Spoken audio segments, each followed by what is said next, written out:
Bugün sizlerle bu battaniyeyi yapıyoruz. 4 mm kalınlığında akrilik ip kullandım. Tığ önerisi 8 mm. Bunu yaparken 10 mm tığ kullanacağım. Bu modeli yaparken normal ince akrilik ipleri kullanabilirsiniz. Bu şekilde makarna ip kullanabilirsiniz. Bu şekilde kadife ip de kullanabilirsiniz. Sırasıyla nasıl durduğunu da size göstereceğim. Zincir çekerek modele başlıyoruz.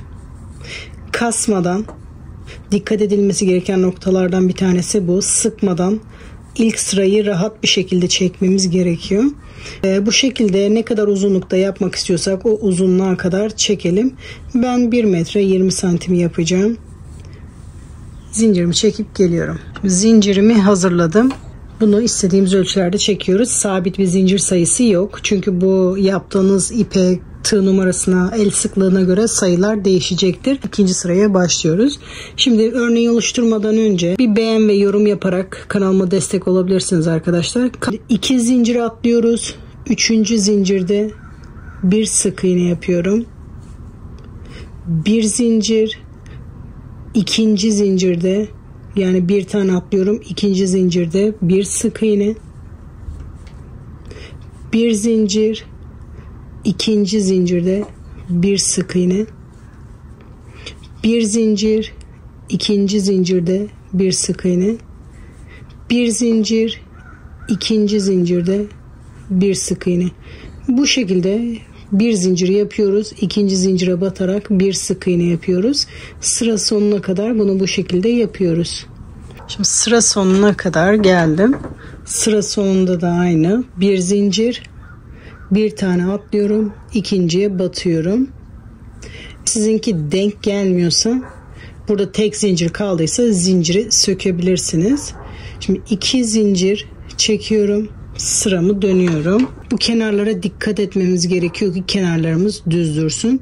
2 zincir çektikten sonra bu aradaki ilk boşluğa, bakın burada bir zincir çekmiştik. İlk boşluğa bir sık iğne yapıyoruz.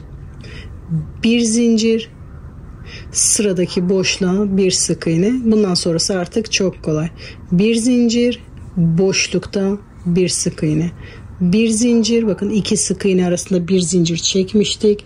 Direkt boşluğa batarak bir sık iğne yapıyoruz. Sık iğnelerin tepelerine batmıyoruz. Bir zincir, boşlukta bir sık iğne.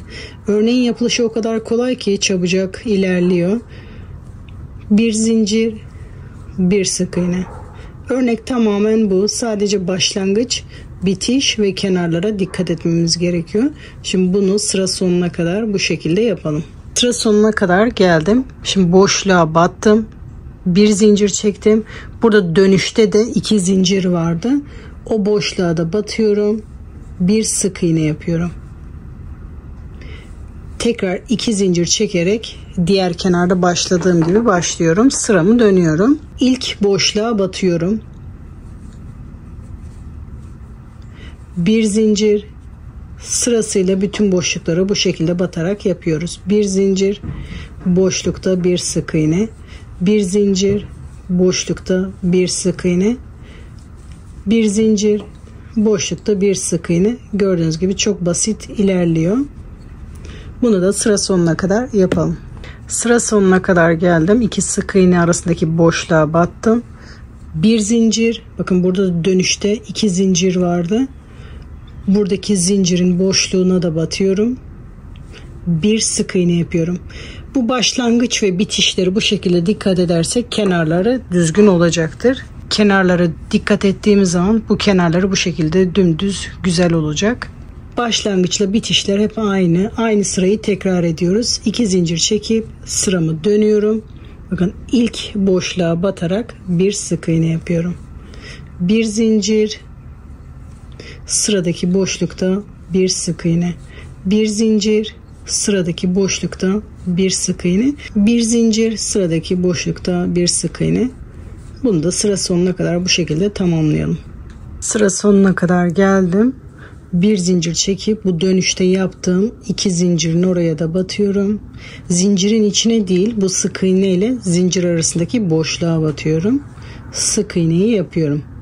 Diğer sıralarda yaptığım gibi 2 zincir çekerek dönüyorum. İlk 2 sık iğne arasındaki boşluğa batıyorum. Bunu bu şekilde büyütmek istediğimiz büyüklüğe kadar büyütüyoruz. Aynı sırayı tekrar ediyoruz. Hep gördüğünüz gibi örnek tek sıradan oluşuyor. Bu şekilde aynı sırayı tekrar ederek bunu yapmak istediğimiz uzunluğa kadar yapıyoruz. Eğer hala aklınızda soru işareti varsa videoyu geri alarak şu kısımlardan tekrar izlemeye başlayabilirsiniz.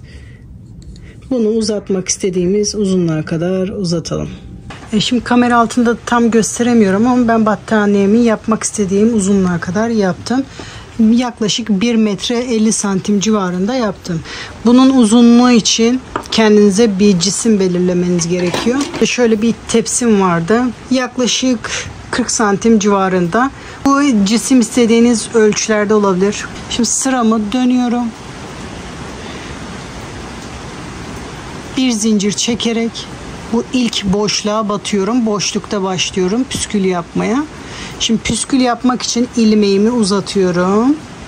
Bakın bu kenardan tepsinin kenarına kadar bu şekilde tutuyorum.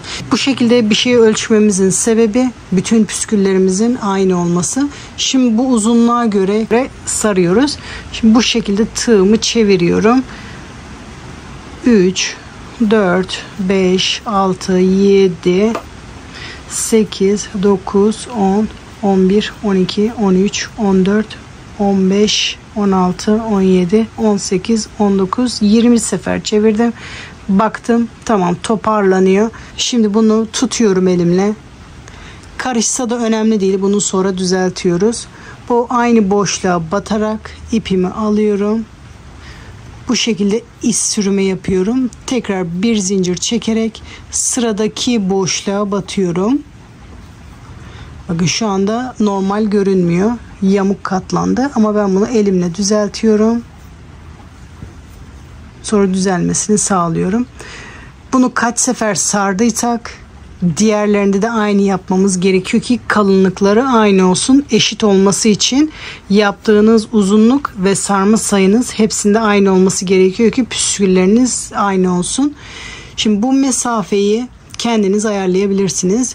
Ben her boşlukta püskül yapacağım ama siz bunu 2 boşlukta bir, 3 boşlukta bir ne kadar sıklıkta yapmak istiyorsanız o şekilde yapabilirsiniz. Tekrar bakın ikinci boşluğa geldim. İlmeğimi uzatıyorum. Tepsiye ölçüyorum. Aynı şekilde öteki 20 bana tam geldi. Tabii sizinki 20 olmak zorunda değil. Yaptığınız ölçüye göre bu ölçü değişebilir. Tekrar 20 defa yapıyorum.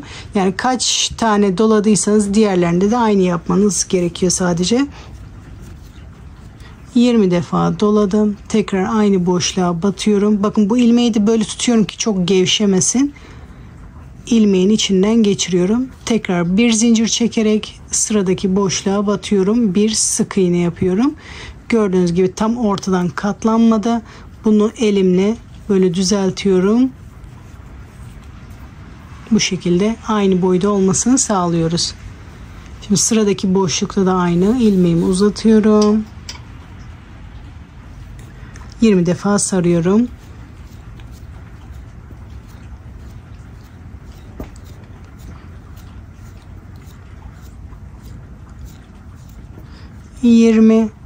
Aynı boşlukta batıyorum. Bakın hala elimle tutuyorum burada. Sonra diğer elimle tutuyorum. İlmeğin içinden geçiriyorum. Sonra bir zincir çekerek yeni boşlukta bir sık iğne yapıyorum. Şimdi bu son sırada hem püskül yapıyoruz hem de bir normal sıra yapıyoruz. Son bir defa daha gösteriyorum. İlmeğimi uzatıyorum. Bakın tepsinin kenarında tutuyorum. Bir ucundan bir ucuna 20 defa doluyorum. 20. Tekrar aynı boşluğa batarak iz sürümü yapıyorum. Tekrar bir zincir çekerek sıradaki boşluğa batıyorum. Sonra püskülümü de elimle düzeltiyorum.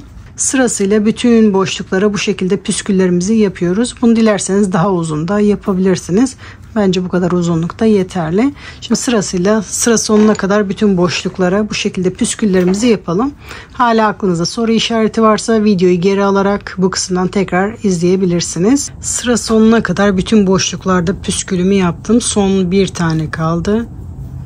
Bir zincir çekip buraya da batıyorum. Püskülü yapıyorum buraya da.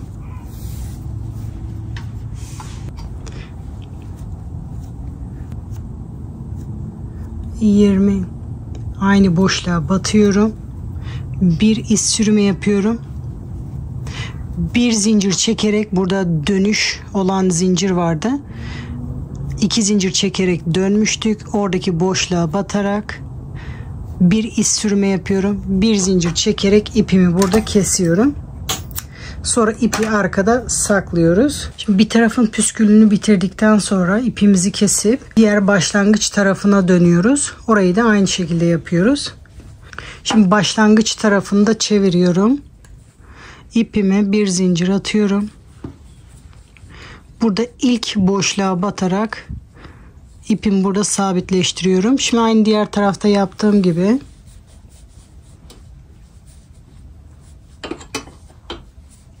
aynı boyda olması için şu şekilde ölçümü alıyorum. 20 defa yapıyorum. Aynı boşluğa batarak bir iz sürme yapıyorum. Sonra normal sırama devam ediyorum. Bir zincir, sıradaki boşluğa batıyorum. Bunu da elimle düzeltiyorum. Aynı şekilde bu tarafa da yapıyoruz. Önemli olan boylarını aynı yapmak.